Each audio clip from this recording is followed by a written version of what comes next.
avec cette sensation, l'équipe de Sébastien Picciaroli, l'équipe de la section paloise vient de s'imposer d'un petit point sur la pelouse de Bordeaux. Et je suis aux côtés d'Emilien Gailleton qui a passé la semaine à Marcoussis et qui est venu ici. C'est une sacrée performance de venir s'imposer à Chaban face à Bordeaux ce soir. Ouais, honnêtement, je suis super content pour tout le groupe qui a travaillé dur, je sais, en stage et cette semaine. Donc voilà, ça porte ses fruits et c'est, je pense, une très bonne opération pour la suite. Est-ce que c'est moins difficile du coup d'être rentré cette semaine? Ouais, bah forcément, ça fait toujours plaisir de gagner, surtout à l'extérieur. En plus, à Bordeaux, où on sait que c'est jamais facile, une équipe redoutable. Donc voilà, je pense que voilà, ça relance bien le deuxième bloc. Donc je suis très content. Ouais. Depuis le début de saison, vous avez vraiment franchi un cap. Qu'est-ce qui a particulièrement bien marché ce soir? Bah, je pense que c'est les efforts simples, on va dire, de chasse, de défense. Il y a eu une belle discipline, je pense. Voilà, il y a eu des gros efforts pour le groupe de la première à la 80e, donc c'est ça qui a fait qu'on a su garder le cap. Ouais. Merci beaucoup, félicitations. Merci, bonne soirée. À très vite, Emilien. On va enchaîner avec Jefferson Poirot. Jefferson, merci de nous retrouver. J'imagine que la sensation est amère ce soir.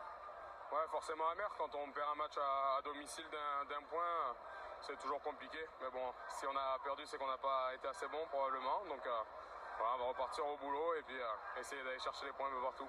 Sur quoi vous pensez que ça n'a pas suffi ce soir? On n'a pas été du tout discipliné. Hein. Je pense je sais pas combien de pénalités on a pris, mais j'ai l'impression que ça siffle sans arrêt contre nous. Donc forcément, quand on fait autant de fautes, compliqué de mettre notre jeu en place. Sur le peu qu'on a eu, il m'a semblé que quand on arrivait proche de leur ligne, notamment sur de bons balles au portée, sur des bons enchaînements devant, on a réussi à marquer, mais après on fait quand même pas mal d'erreurs sur les sorties de camp, sur les réceptions de coups d'envoi, donc forcément à ce niveau c'est quand même assez compliqué de gagner contre une belle équipe de Pau. Hein. C'est 9 pénalités au total, c'est trop. Hein. Ouais, c'est trop, je pensais plus honnêtement, mais ouais, malheureusement c'est trop parce que c'est peut-être... c'est 9 pénalités, souvent dans des zones tentables ou des zones où on est en bonne posture, donc forcément un peu trop. Première défaite de la saison à Chaban, c'est un coup dur aussi. Ouais, coup dur. Après, on a perdu 2 fois ici l'année dernière, ça ne nous a pas empêché de faire une belle saison. Le tout, c'est de repartir correctement, de bien analyser ce qui n'a pas été. Je pense qu'il y a des choses qui ont été, des choses qui n'ont pas été. On va analyser et puis on va repartir comme toujours. Hein. Merci beaucoup, Jefferson. Jefferson Poirot qui parlait de la discipline. Pau, en revanche, a tenu jusqu'au bout de la seconde période. Aucune pénalité contre les Palois sur l'ensemble de cette seconde période. On est avec les Palois qui fêtent évidemment cette formidable victoire pour eux à Bordeaux.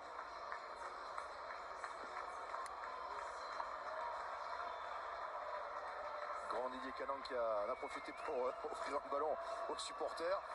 Évidemment, il y a de la joie, de la satisfaction parce que ouais, c'est une victoire qui va compter dans cette saison pour la section paloise. Évidemment, à l'inverse, il y a beaucoup de déception côté bordelais. On va revoir l'essai de Pau dans cette seconde période, marqué par Facundo Issa. Dès le début de la seconde période, les entames de match, les entames de mi-temps ont été parfaites de la part des Palois. Encore une fois dans cette seconde période, d'entrée, les Palois ont marqué. Ouais, à chaque fois ils sont relativement libérés dans leurs entames de match. Ils n'hésitent pas à tenter des choses pour marquer l'adversaire, pour surprendre l'adversaire. Et là ils ont encore une fois une séquence longue, une capacité à enchaîner. Et puis surtout la rentrée de Gailleton qui fait une belle différence, la rentrée de Broboiry aussi. Et puis surtout Isa qui a été très présent, on l'avait dit, ce serait un duel important, une présence importante. Isa, ça a été le cas là sur cet essai validé. Astrid. Et oui, à côté de Grégoire Feuille, on s'était parlé à la mi-temps. Grégoire, rapidement, félicitations, c'est une sacrée performance que votre équipe a réalisée ici. Hein. Ouais, merci beaucoup, oui, c'est sûr qu'on avait à cœur de bien commencer le bloc de 11 matchs. On savait que ça allait être très rude ici. Voilà, on savait aussi qu'on avait bien bossé, on s'était bien reposé, on avait bossé aussi à Souston. On s'était resserré autour de choses simples avec un maximum d'intensité. Et aujourd'hui, on n'a pas réinventé le rugby, je pense qu'on a réussi à faire les choses les plus simples, mais avec une intensité de malade. Et je pense qu'aujourd'hui, on est récompensé de cette victoire. Voilà.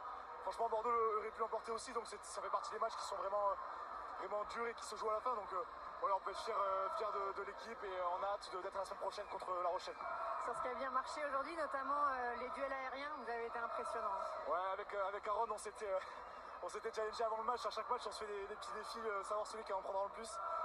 Là, je crois qu'aujourd'hui, c'est kiff-kiff, mais ouais, on bosse comme des fous dessus. À Pau, on a bossé aussi un peu à Marcoussis quand on est monté. Mais à Pau, vraiment, on fait que ça et on voit que ce soir, on est récompensé. Il y aura des soirs où ce sera plus dur. Mais là, voilà, on est vraiment trop content de ce qui se passe. Aaron, évidemment, c'est Aaron Grandidier Canon qui était avec vous à Marcoussis. Il y avait aussi Fabien Roboiry, il y avait aussi Jimmy Maximin. Vous étiez 7-4 qui jouaient ce soir. Vous avez appris beaucoup de choses. Vous vous sentez grandir dans ces moments-là? C'est sûr que c'est vrai que c'est une grande fierté de pouvoir être appelé dans cette liste des 42. Voilà, on avait à cœur de prendre cette expérience comme une plus-value et je pense qu'on a ramené cette fraîcheur. On a essayé chacun d'amener cette fraîcheur au groupe qui était déjà présente parce que voilà, le groupe a bien bossé. Donc voilà, on est avant tout une équipe, on est tous très, très bosseurs, très sérieux et ce soir ça s'est vu, je pense qu'on a été soudés jusqu'au bout et l'expérience internationale et l'expérience du groupe à Souston a fait cœur pour la victoire. Une deuxième victoire à l'extérieur depuis le début de la saison. La première, c'était la première journée à Castres. Est-ce que ça peut être un basculement de la saison là? Je pense que voilà, il faut rester les pieds sur terre. On connaît la rudesse du top 14. Après voilà, là on a fait une grosse performance ce soir. Il faut aussi savoir apprécier la victoire. On avait commencé par la victoire à Castres. Là on recommence. Maintenant il va falloir essayer de gagner aussi des matchs à l'extérieur sur ce bloc de 11 matchs qui va vraiment être rude et intense. Donc voilà, on est focus sur la suite. Merci beaucoup Grégoire. Merci beaucoup. Félicitations. Merci. Oui, félicitations à cette équipe paloise. Marie-Alice, pour gagner ce match, comment Pau a réussi à gagner ce match si je vous dis que le premier point, ce sont les duels aériens où là, les Palois ont été au-dessus? Eh ben, on dit forcément oui et on parle de Grand Didier, on parle d'Arfeuil, on parle de Luc, on parle de Broboiry, de tous ces joueurs qui ont été très forts là-dessus, mais de ceux qui ont tapé les joueurs au pied aussi avec justesse pour que justement ces joueurs-là puissent être au duel aérien. Donc oui, ils savent que c'est leur point fort, ils sont très sereins là-dessus, très épanouis et justement ils ont su vraiment capitaliser et mettre en difficulté cette équipe de l'UBB qui, elle, savait très clairement qu'ils allaient être en difficulté sous ces ballons-là. Ils n'ont pas forcément su réagir parce qu'il y avait, comme je vous l'ai dit, tellement de justesse de la part des joueurs individuellement, mais aussi de ceux qui ont tapé ces ballons-là. Donc oui, dans ces duels-là, ils ont récupéré énormément de ballons, ils ont mis énormément de pression et l'UBB n'a pas forcément su réagir. Alors le gros point, c'est évidemment les duels aériens, mais il n'y a pas eu que ça. Ça ne suffit pas pour gagner un match. Il y a eu aussi la défense. Alors certes, les Palois ont encaissé, s'encaissé, mais ils ont été bons quand même en défense, notamment à des moments clés du match. Oui, c'est surtout ça, c'est qu'il y a eu énormément d'occasions côté UBB qui auraient pu prendre plus de points justement dans des zones de marque, dans des zones très chaudes, et pourtant justement la section paloise a su réagir. Elle a su réagir collectivement bien sûr, individuellement aussi. Si on prend ne serait-ce que Jolmes qu'on vient de voir, sur 24 plaquages, il en réussit 22, 24 plaquages pour un joueur, c'est déjà énorme comme prestation, mais 22 réussis. Tous les joueurs, on l'a entendu de la part des joueurs, ils ont été très soudés, très solidaires défensivement, très agressifs, on les connaît dans ce domaine-là, ils sont très généreux, ils ont une identité claire là-dessus, ils ont progressé énormément et là vraiment c'est la récompense à la fois d'une défense collective et aussi individuelle où ils se sont pas lâchés comme on l'a entendu dans le discours précédent. Sébastien Piccheroni doit être particulièrement satisfait à ce niveau. Oh oui, il est content, évidemment. Il faut dire que c'est une sacrée performance que vous avez réalisée, venir gagner ici. Hein. Oui, on savait que ce serait un match difficile. Le match a été difficile, le match a été très dur, mais je crois que dans ce match dur, on a su saisir les opportunités et évidemment c'est une grosse satisfaction. Oui, un match serré, hein. Dès qu'il y avait une équipe qui marquait, l'autre enchaînait direct. Et jusqu'au bout, ça se joue à un point d'ailleurs. Oui, on savait très bien qu'on n'aurait pas de marge contre Bordeaux, mais match très serré effectivement. Je crois que les deux équipes ont vraiment mis beaucoup de pression sur les coups d'envoi. On avait vraiment aujourd'hui un match difficile de part et d'autre sur les coups d'envoi et je crois que le jeu aérien nous a fait beaucoup de bien aujourd'hui. Énormément. De quoi vous êtes le plus fier ce soir? Surtout de l'état d'esprit. L'état d'esprit de mon groupe. J'ai vraiment la chance d'avoir un effectif au-delà d'être de grande qualité, d'hommes qui ont vraiment envie de grandir ensemble. Et je crois que ces hommes travaillent bien, ces hommes sont convaincus et ces hommes font de belles performances. Donc je suis très fier de mes joueurs aujourd'hui. Vous nous avez confié avant le match tout le talent de vos jeunes joueurs. Ils étaient 7 cette semaine à Marcoussis, ce qui est énorme cette saison pour la section paloise. Ils apportent beaucoup. Ça se crée aussi cette émulation cette saison? Oui, alors oui, il y a les jeunes, il y a les moins jeunes et on a des sélectionnés aussi pour d'autres nations. En tout cas, on a un effectif au-delà d'être conséquent qui est très équilibré et moi ce qui me réjouit le plus c'est que les jeunes comme les moins jeunes ont tous envie de grandir, de progresser, de donner le meilleur d'eux-mêmes. En tout cas pour ces jeunes concernés, pour les jeunes qui rentraient du CNR, oui évidemment, ils pétillent, ils ont soif d'apprendre, ils sont pleins d'énergie et ça nous a été plus qu'utile ce soir et c'est une chance pour le club.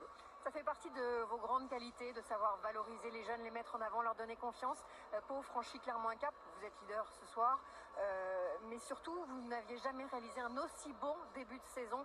Le club a vraiment franchi un cap là. Oui, tant mieux, même si on est qu'Agilis. J'ai coutume de dire que le seul classement qui compte, c'est celui à la 26e journée. On est encore loin du mois de juin et de la 26e journée. En tout cas, ce qui est certain, c'est que le club avance. Le club se dote de moyens, a une vision très claire. On a misé sur l'éclosion de jeunes talents, sur l'avènement d'une génération que l'on veut faire grandir. On travaille déjà sur les générations suivantes et en tout cas, on veut être vraiment des accélérateurs de jeunes talents et voilà, on l'assume, on met beaucoup de moyens pour eux et évidemment qu'on est très fiers quand ils arrivent à franchir certaines marches.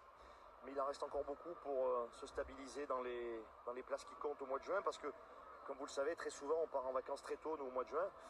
Donc je crois que tous les joueurs et le club ont envie de faire durer l'aventure top 14 un peu plus longtemps. Ouais, alors juste dernière question, c'est un exploit de venir battre le champion d'Europe chez lui. Est-ce que ça peut faire basculer la saison pour qu'elle se termine plus tard en juin? Quoi qu'il en soit, la saison sera longue.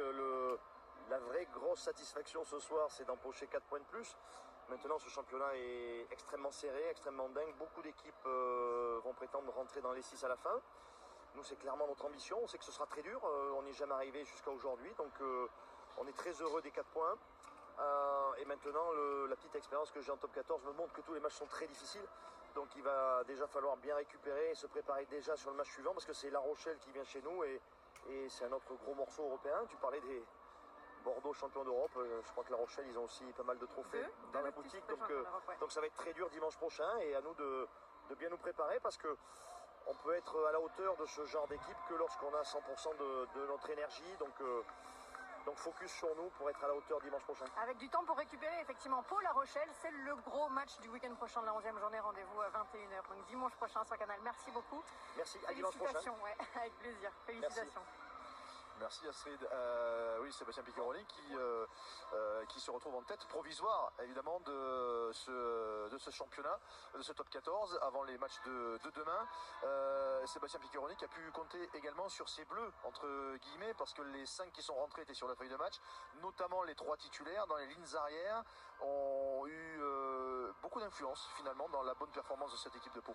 Oui, parce que beaucoup de ballons aussi. Alors on va revenir encore à ce qui a bien marché, c'était le duel aérien. Ils ont été très présents, que ce soit Arfeuil et Grand Didier, récupérer beaucoup de ballons dans ce domaine-là, mais aussi sur leur qualité d'appui, sur leur vivacité, sur leur envie. Revenir du CNR, c'est à la fois, on dit jamais simple, mais en même temps, quand on est un petit peu jeune, quand on est nouveau, c'est aussi galvanisant parce que on a envie forcément de montrer ce que l'on a appris, de montrer qu'on est là-bas et pour une bonne raison, c'est qu'on est très fort, mais on a aussi envie de rendre à son club ce qui fait qu'on est justement au CNR et c'est ce qu'ils ont montré aujourd'hui, beaucoup d'envie. Ils n'avaient pas forcément travaillé en stage avec leur groupe et pourtant ils avaient envie de montrer qu'ils étaient collectivement parlant là pour justement propulser leur équipe vers l'avant et c'est ce qu'ils ont fait, énormément d'avancées sur chaque ballon touché, que ce soit dans les duels aériens mais même que ce soit ballon en main avec des raffus, des appuis, de la vitesse, de l'envie tout simplement et l'état d'esprit de la section paloise qui même après une semaine d'absence revient visiblement très vite. Et Bordeaux dans tout ça, Bordeaux n'a pas fait un match catastrophique, loin de là, mais Bordeaux s'est raté dans quelques secteurs, on parlait de la discipline tout à l'heure, mais également dans la conquête, en termes de conquête, parce qu'il y a eu pas mal de touches perdues, notamment par les Bordelais, c'est inhabituel. C'est inhabituel, c'est ce qui a montré justement que cette équipe elle n'était pas encore totalement rodée en tout cas sur ce match-là, elle a été perturbée aussi parce que on le voit justement cette équipe de la section paloise, elle a sauté dans les bonnes zones, elle a bien analysé, elle a bien travaillé justement sur la touche de l'UBB et elle les a effectivement perturbés, ils n'ont pas totalement su réagir, ils se sont fait prendre trop de ballons, des ballons qui du coup ont été rendus à la section paloise qui a pu aller scorer parfois derrière, mais en plus du coup c'est des doutes qui se sont mis justement dans les têtes de l'UBB, on les a vus un petit peu plus fébriles du coup avec beaucoup moins de ballons à jouer et on sait qu'ils ont besoin de ballons, ils ont besoin de temps de jeu pour justement proposer leur rugby et là c'est ce qu'ils n'ont pas eu suffisamment de rampes de lancement. On va découvrir la note que vous avez attribuée à cette rencontre ce soir. Et c'est une note de 14,5 sur l'appli Canal+. Il faut dire qu'on s'est régalé avec ce match, avec tous ces essais et cette magnifique ambiance de Chaban, bien sûr. Alors, la conséquence de la victoire de la section paloise, parce qu'on le sait, un point c'est rien, mais un point c'est tout.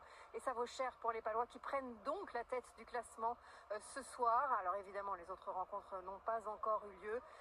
Toulouse joue demain à Montauban et Toulon joue dimanche à Paris. Justement, c'est le programme parce que ça a bien lancé cette belle rencontre, la 10e journée de Top 14 et ça se poursuivra donc demain dès 14h30. Lyon qui reçoit Clermont, ensuite le multi-rugby à partir de 16h35. Alors je vous le disais, Toulouse qui se déplace pas loin à Montauban, Montpellier qui se déplace à Béziers pour affronter Perpignan, match capital pour les Catalans, le Racing face à Bayonne, La Rochelle reçoit Castres, le CRC 19h40 sur Canal et puis dimanche on se retrouvera également pour le Canal Rugby Club dès 20h25 pour faire un débrief de la tournée des 3 matchs de l'équipe de France dès 20h25 et puis l'affiche dimanche soir sur Canal à 21h. C'est le Stade Français face au Rugby Club Toulonnais. Paris face à Toulon. Voilà donc le programme de cette 10e journée qui a bien commencé ce soir. Un grand merci à vous d'avoir été avec nous. Bien sûr, on vous souhaite un excellent week-end de rugby. Merci Philippe et Marie-Alice. Comme toujours, un grand merci à toutes les équipes de Canal qui sont là. Toutes les équipes qui vont vite aller se mettre au chaud. Les équipes techniques autour de Samy Chatti, les équipes de la rédac autour de Louis Dumont. On vous souhaite une excellente fin de soirée. Et rendez-vous donc dès demain, 14h30 pour le rugby sur Canal. Bye bye.